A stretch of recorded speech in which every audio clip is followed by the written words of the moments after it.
Hello, আসসালামু আলাইকুম। সবাই কেমন আছেন?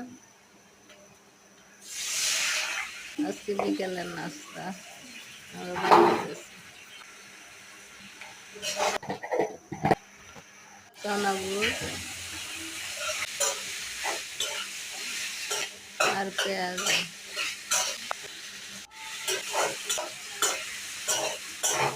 বৃষ্টির দিন পেঁয়াজ আর চনা বুট।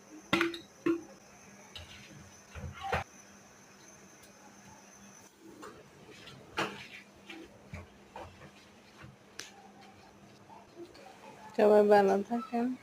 এই পর্যন্ত। আল্লাহ হাফেজ।